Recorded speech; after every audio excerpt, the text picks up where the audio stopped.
오늘 하나님께서 우리에게 주시는 말씀은 요한복음 1장 1절에서 5절까지의 말씀, 신약성경 141페이지입니다.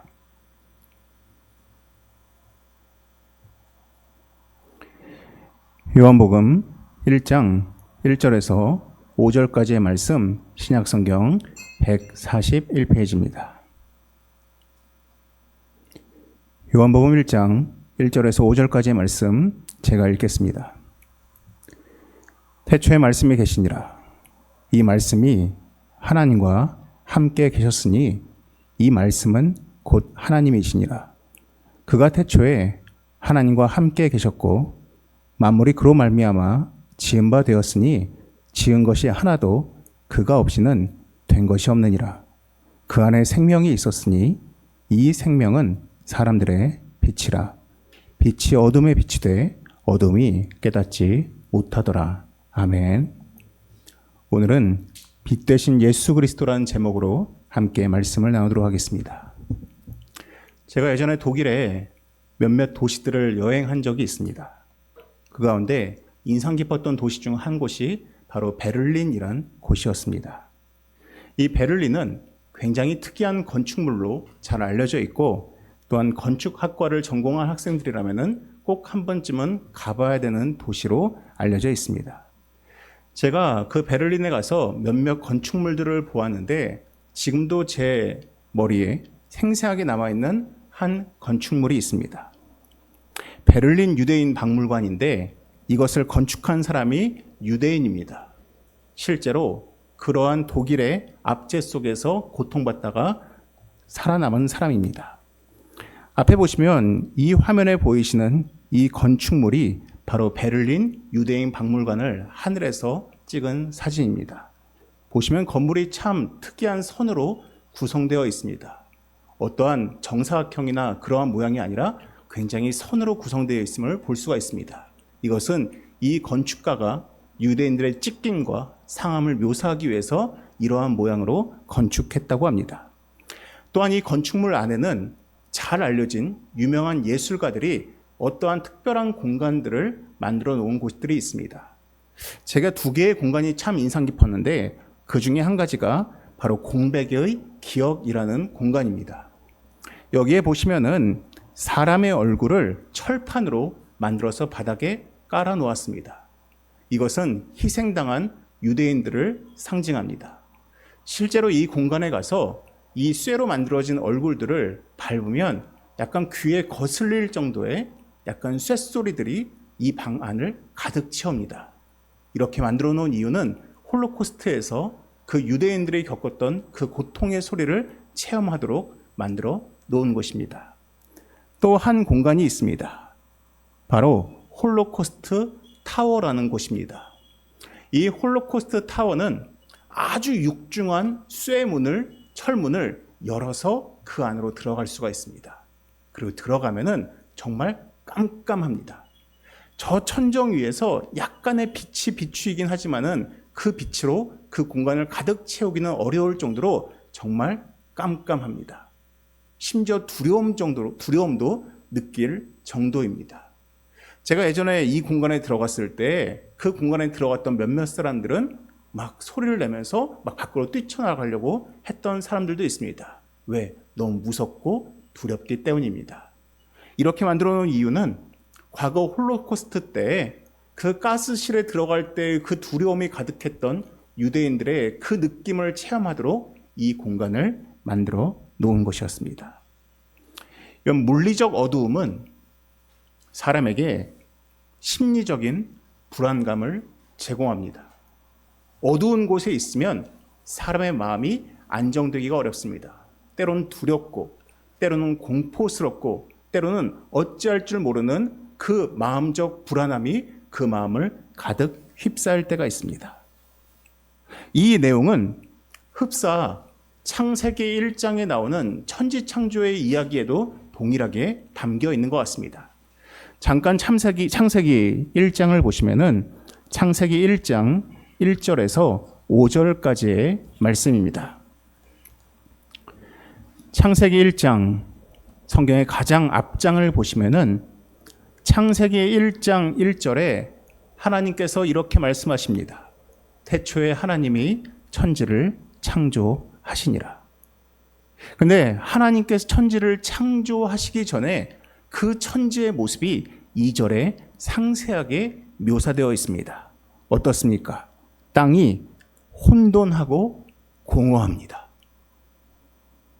혼돈이 무엇입니까? 혼란스럽습니다. 카오스입니다.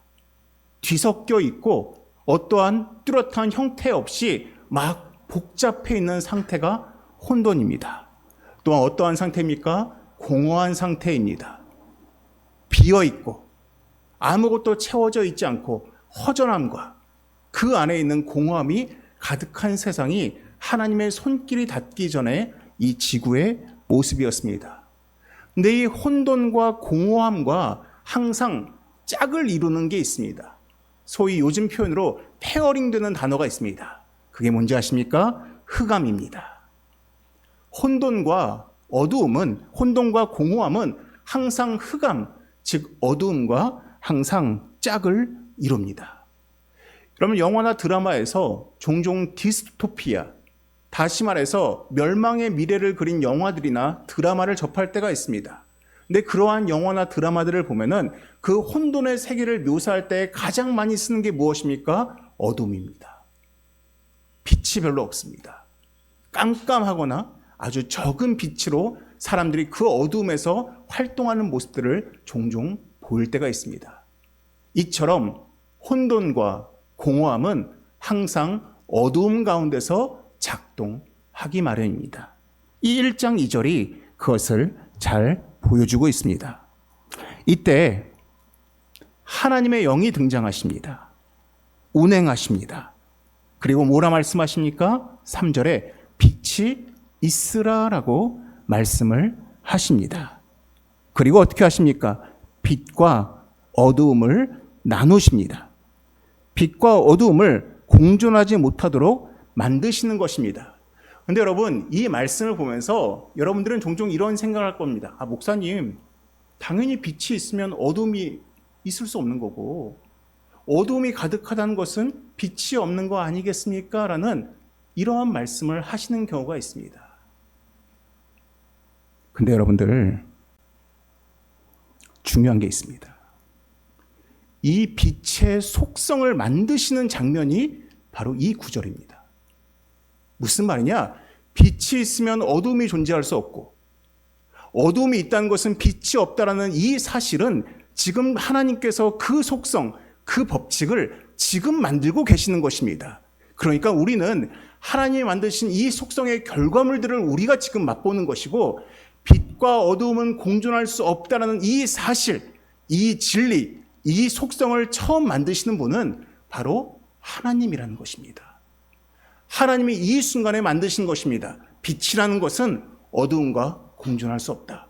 빛과 어두움은 나뉠 수밖에 없다라는 이 진리의 속성을 하나님께서 지금 만들고 계십니다. 다시 말해서 하나님이 지금 빛을 창조하고 계시는 것입니다. 이것이 첫째 날 있던 이야기입니다. 근데 여러분들 이 말씀을 보시면 좀 의아한 게 있지 않으십니까? 하나님께서 빛을 만드시고 또한 빛과 어둠을 구분하시고 낮과 밤으로 구분하시는데 여러분 이 말씀을 보면서 조금 의아한 게 있지 않으십니까? 아마 여러분들 이 말씀을 보면서 의아함을 품으면은 관찰력이 뛰어난 분들이십니다. 여러분 우리가 빛이 있으려면은 뭐가 있어야 됩니까? 발광체가 있어야 됩니다. 여러분 이 공간에 빛이 존재하는 이유는 천정에 형광등이 있기 때문입니다. 제가 저를 비추는 이 빛은 저 전구에서 나오는 것입니다. 빛이라는 이 빛은 항상 발광체에서 나오는 게 맞다라는 것을 우리는 알고 있습니다. 근데 여러분들 오늘 말씀에 보시면은 14절과 15절을 보십시오. 14절과 15절, 창세기 1장 14절과 15절에 이러한 말씀이 있습니다. 하나님이 이르시되 하늘의 궁창에 광명체들이 있어 낮과 밤을 나뉘게 하시고 그것들로 징조와 계절과 날과 해를 이루게 하라. 또 광명체들이 하늘의 궁창에 있어 땅을 비추라 하시니 그대로 되니라 라고 되어 있습니다. 여기 나오는 이 광명체가 바로 발광체입니다. 해와 달은, 즉 발광체들은 지금은 셋째 날에 만들어집니다. 그럼 여러분 의아하지 않습니까? 빛이 존재하는 것은 이미 첫째 날부터 존재했는데 우리가 생각하는 그 발광체들, 해와 달은 셋째 날에 만들어졌다는 것입니다.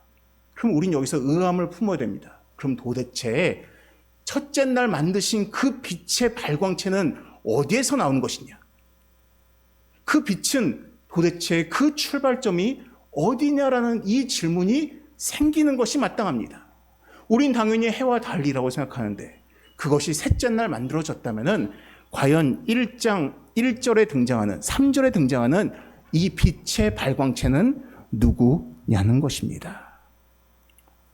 그 답이 바로 요한계시록 22장 5절과 요한일서 1장 5절에 담겨 있습니다. 다시 밤이 없겠고 등불과 햇빛이 쓸데없으니 이는 주 하나님이 그들에게 빛이심이라. 요한일서엔 이런 말씀이 있습니다. 우리가 그에게서 듣고 너희에게 전하는 소식은 이것이니 곧 하나님은 빛이시라. 그에게는 어둠이 조금도 없으시다는 것이니라. 여러분들, 하나님은 빛의 조물주, 빛의 창조주이시기도 하시지만은 동시에 하나님 자체가 빛인 것입니다.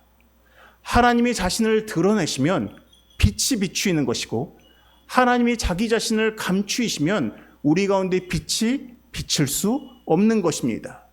그래서 민수기에 제사장이 백성들을 향해서 축복하는 말씀을 써놓았을 때 거기에 하나님의 얼굴 빛을 우리에게 비추십시오라는 그러한 고백이 나옵니다. 무엇입니까? 하나님이 우리를 비추일 수도 있고 비추이지 않을 수도 있다는 것입니다.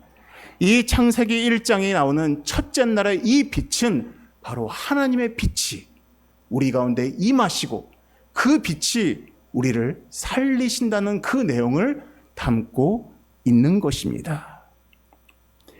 제가 이제 목회를 한 지 이제 한 24년 정도 돼가는 것 같습니다. 그럼 제가 목회를 하면서 가장 기쁘고 행복하고 즐거운 순간이 언제인지 아십니까? 두 개의 순간이 있습니다. 첫 번째로는 믿음이 없던 사람이 믿음을 조금씩 가지게 되고 종국의 믿음의 고백을 하는 그 순간이 제가 목회자로서 가장 기쁜 순간입니다. 근데 두 번째로 기쁜 순간이 있습니다. 그게 언제냐? 제가 이렇게 주일날이나 혹은 새벽에 묵상을 전하거나 혹은 신방 가운데서 전화나 혹은 직접 만나서 신방을 하였는데 그 후에 목사님 설교 말씀을 통해서 혹은 신방 가운데 전해주신 혹은 전화상으로 들려주신 말씀을 통해서 참 제가 위로를 받았습니다. 참 제가 도전을 받았습니다. 참 제가 하나님을 잘 알게 됐습니다라는 그 고백을 들으면 참 제 마음이 기쁩니다. 근데 여러분들 왜 기쁜지 아십니까? 여러분들, 저는 너무나 명확하게 알고 있습니다. 저는 발광체가 아닙니다. 저는 반사체입니다. 하나님의 빛을 저라는 도구를 통해서 여러분들에게 비추도록 하시는 저는 하나님의 도구인 반사체에 불과합니다. 근데 항상 제 마음속에는 걱정과 근심이 있습니다.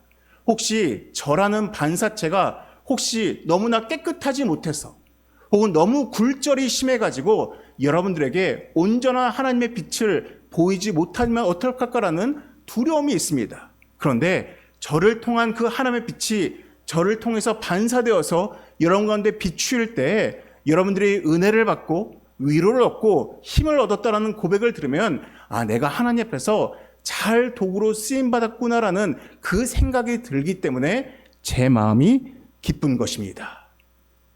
여러분, 제가 지금 말씀드린 이 많은 내용들을 함축하고 있는 것이 바로 오늘의 본격적인 본문인 요한복음 1장입니다. 우리 같이 요한복음 1장 말씀을 보도록 하시겠습니다. 요한복음 1장 1절부터 5절까지의 이 말씀이 바로 오늘 앞선 다룬 내용을 그대로 담고 있습니다. 태초에 말씀이 계시니라.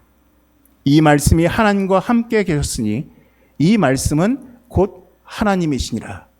여기서 지칭하는 이 말씀이란 이 단어는 헬라어로 로고스라는 단어입니다. 진리를 의미하기도 합니다. 여기서 말씀이 가리키는 존재는 예수 그리스도십니다. 예수님이 하나님과 함께 하셨습니다. 예수님의 또 다른 이름은 말씀이자 로고스, 진리입니다.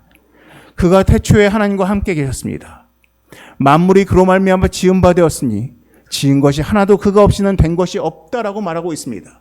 모든 천지 창조에 예수님께서 하나님과 함께 하셨다라고 이야기하고 있습니다. 근데 4절에 무슨 내용이 나옵니까? 그 안에 생명이 있었으니 이 생명은 사람들의 빛이라.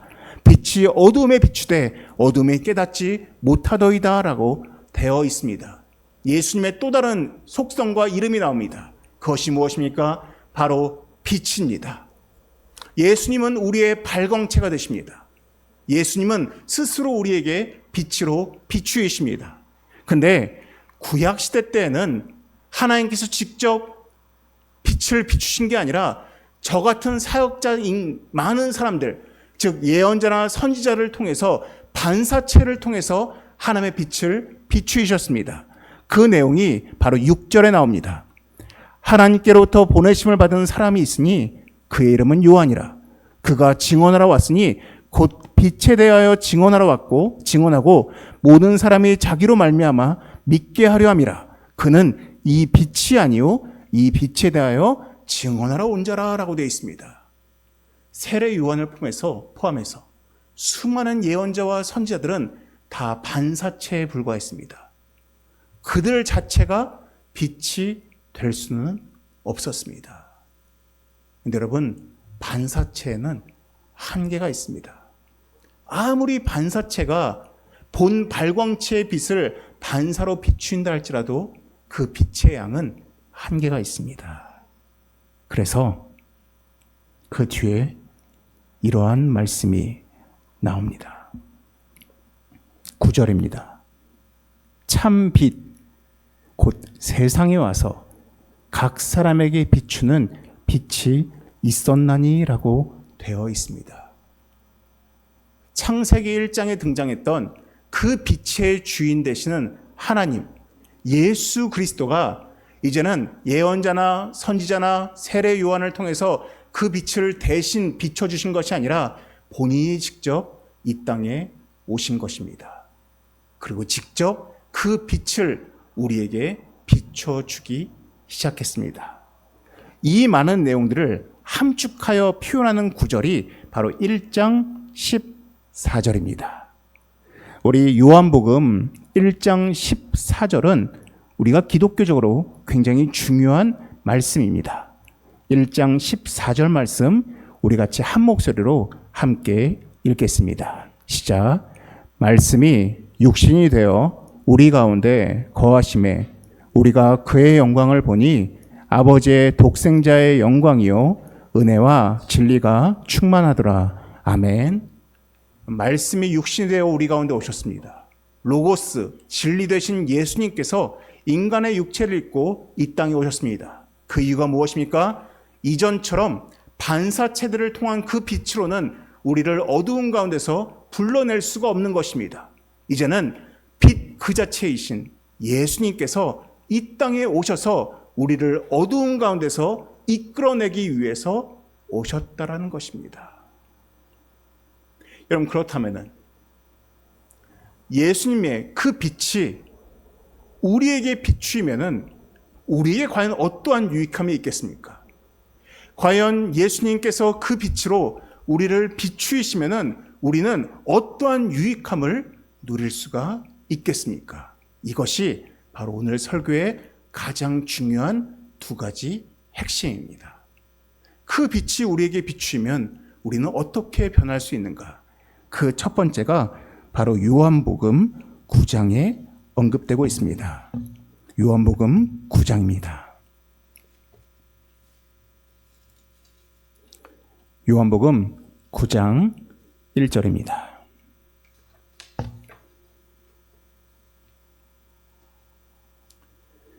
요한복음 9장 1절에 보시면 한 맹인이 등장합니다. 요즘 표현으로는 시각장애인이라는 표현이 맞을 것 같습니다. 한 시각장애인이 있었습니다. 이 시각장애인을 보고선 제자들이 묻습니다.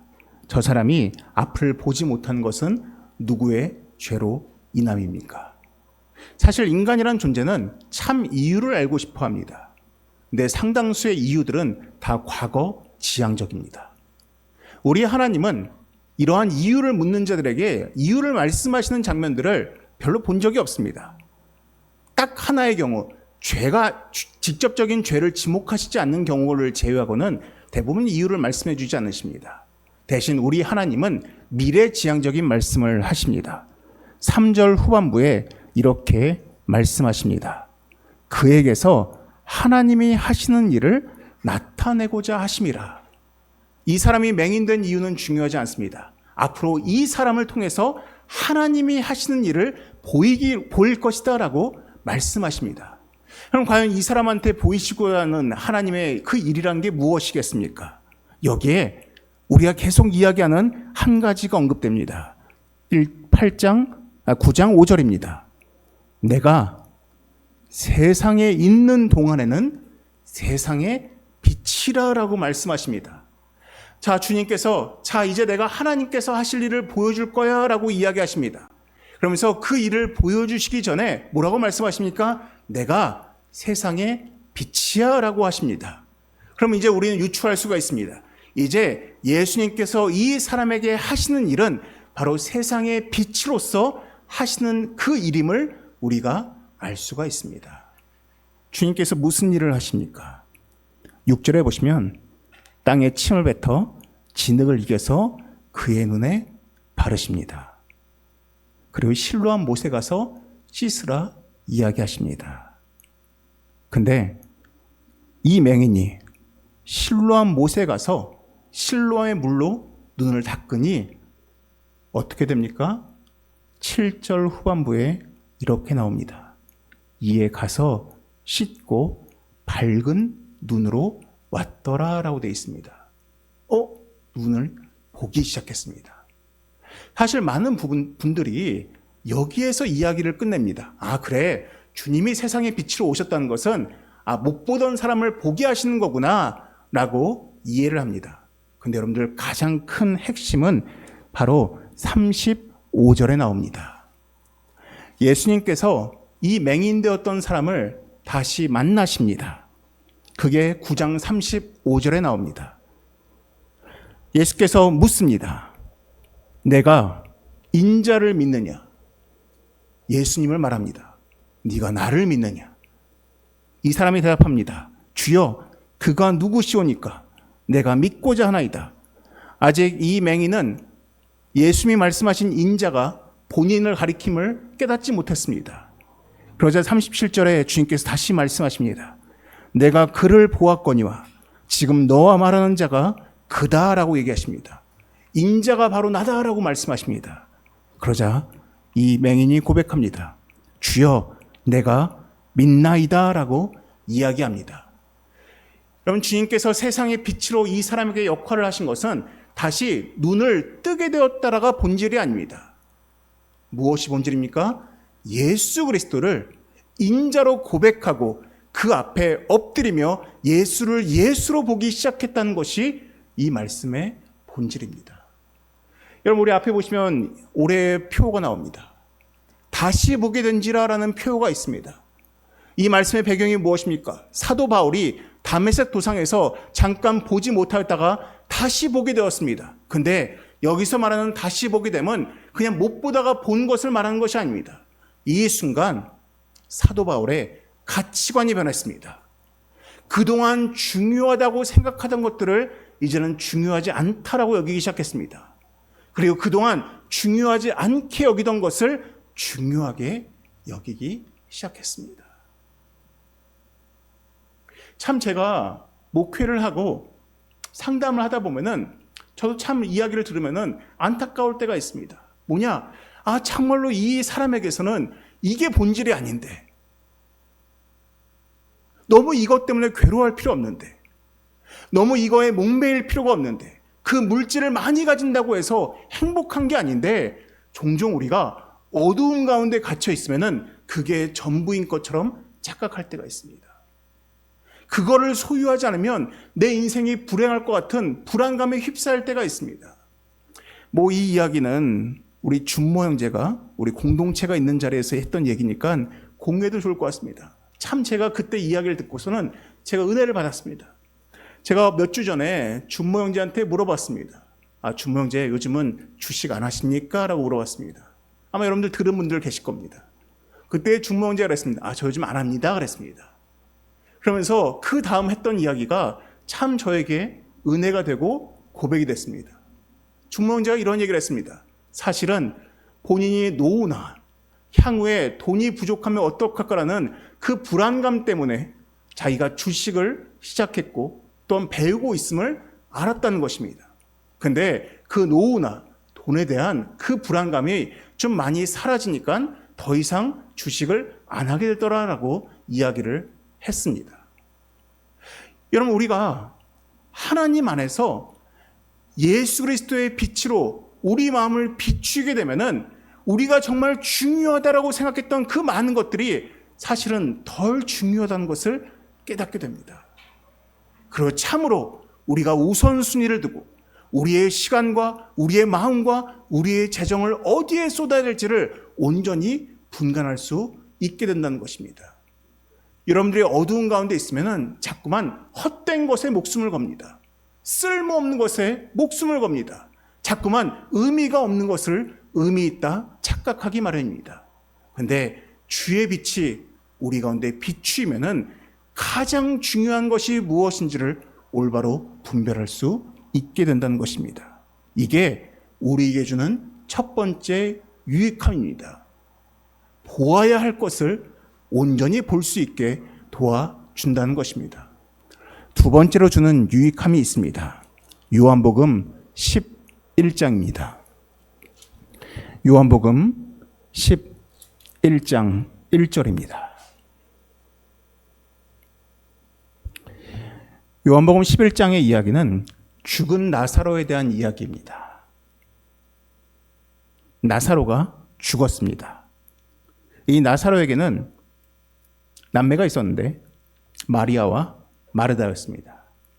이 마르다와 마르다가 이 나사로가 병들었다는 소식을 예수님께 전했습니다.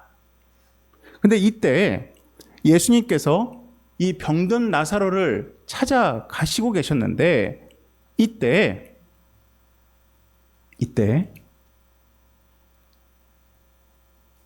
주님께서 5절과 6절에 이렇게 말씀하고 있습니다. 예수께서 본래 마르다와 그 동생과 나사로를 사랑하시더니 나사로가 병들었다함을 들으시고 그 계시던 곳에 이틀을 더 유하셨다라고 되어 있습니다. 여러분 생각해 보십시오. 마르다와 마리아를 너무 사랑하셨습니다. 그런데 그 남매인 나사로가 병이 들었습니다. 사랑하시면 어떻게 됩니까? 뛰어가셔야 됩니다. 예수님이 빨리 뛰어가서 그 병든 나사로를 위해서 기도해 주시고 병을 낫게 해 주셔야 됩니다. 그런데 주님이 이틀이나 더 머물렀다라고 이야기를 하고 있습니다. 이틀이 지나서 주님께서 가십니다. 우리는 알고 있습니다. 이 지체한 이후에 나사로는 결국 죽습니다. 그리고 예수님은 결국 그 죽은 나사로를 부활시키십니다. 그런데 이때 주님이 하신 말씀이 있습니다. 10절의 말씀입니다. 11장 10절의 말씀입니다. 10절에 9절과 10절 같이 읽겠습니다. 제가 읽겠습니다. 9절과 10절입니다. 예수께서 대답하시되 낮이 12시간이 아니냐. 사람이 낮에 다니면 이 세상의 빛을 보므로 실족하지 아니하고 밤에 다니면 빛이 그 사람 안에 없는 고로 실족하니라라고 말씀하고 있습니다. 여러분들 무엇이라고 얘기합니까? 빛에 대해서 말씀하십니다. 빛이 없으면 실족하고 빛이 있으면 실족하지 않을 수 있다라고 말씀하고 있습니다. 여러분 실족이란 단어가 무슨 뜻인지 아십니까? 실족이란 뜻은 부딪히다, 넘어지다라는 뜻입니다. 여러분 빛이 없으면 내 앞에 작은 돌 한 개만 놓여 있어도 그 돌에 걸려 넘어지기가 쉽습니다. 여러분들 마르다와 마리아를 생각해 보십시오. 나사로가 아픕니다. 그 마음이 실족될 수 있습니다. 시험해질 수 있습니다. 내 주님께서 이틀이나 오고 계시지 않습니다. 주님의 응답이 지연되고 있습니다. 그럼 그 마음이 얼마나 괴롭고 얼마나 초조하고 얼마나 불안하겠습니까? 근데 그때 주님께서 말씀하십니다. 그 마음에 빛이 있으면 실족하지 않는다. 근데 그 마음에 빛이 없으니까 자꾸만 넘어지고 시험에 든다라고 말씀하고 계시는 것입니다. 이런 빛은 우리 앞에 있는 놓여져 있는 그 무엇들이 어떠한 것들인지를 분명하게 해줍니다. 근데 빛이 없으면 어렴풋한 그 두려움 때문에 내 앞에 놓여 있는 것들이 더 우리를 괴롭게 하고 우리를 어둡게 하고 우리를 불안케 할 수 있는 것입니다. 이처럼 빛은 우리가 보지 못하는 것들을 보게 하고 또 우리가 실족할 수 있는 상황에서 온전히 보게 하여서 실족하지 않도록 우리를 도와준다라고 말씀하고 있는 것입니다. 여러분들의 마음은 어떠하십니까? 여러분들의 마음은 혹시 창세기 1장 2절에 나온 것처럼 혹시 어두움 가운데서 혼돈과 두려움과 혼란 가운데 있으십니까? 혹시 여러분들 보아야 할 것들을 온전히 보지 못하고 넘어지지 않을 수도 있는 그 돌뿌리에 자꾸만 넘어지고 계시지는 않습니까? 그 이유는 우리가 어두움 가운데 있기 때문입니다. 하지만 주의 빛이 내 마음속에 비추기 시작하면은 보지 못하던 것들을 볼 수 있게 되고 내 앞에 막연한 두려움들이 뚜렷하게 보여서 결코 두려워할 대상이 아님을 우리에게 가르쳐 줄 수 있다라고 말씀하고 있는 것입니다. 저는 여러분들 이 12월 한 달 동안 여러분들이 좀 다짐하면 좋겠습니다. 여러분들 어둠 속에 들어가지 않았으면 좋겠습니다. 여러분 자꾸만 혼돈과 두려움 속에 들어가지 않았으면 좋겠습니다. 자꾸만 보아야 할 것들을 보지 못하고 넘어지지 않을 수 있는 것인데 자꾸만 넘어지는 그러한 어두움 속에 머물지 않았으면 좋겠습니다. 이 대림절 한 달 동안 빛 되신 예수 그리스도를 의지하여서 온전히 빛 가운데 거할 수 있는 여러분 되시기를 주님의 이름으로 축원합니다. 기도하시겠습니다. 사랑에 많으신 하나님 아버지, 하나님 우리가 헛된 것에 우리의 마음을 쏟고 우리가 우리의 환경과 우리 주변의 사람의 말들과 또한 나의 연약함으로 인해서 자꾸만 실족하고 실족하는 이러한 어려운 가운데 빠지지 않을 수도 있도록 하나님 은혜와 진리 되신 예수님께서 우리 가운데 찾아오시사 우리가 빛 가운데 행할 수 있도록 주님 도와주시옵소서. 하나님 우리가 더 이상 이 어두운 가운데 헤매지 않게 하시고 빛 되신 예수 그리스도를 의지하며 이 어두운 세상에서 한 걸음 한 걸음 내디딜 수 있도록 하나님 인도하여 주시옵소서. 이 모든 말씀 예수님의 이름으로 기도드립니다. 아멘.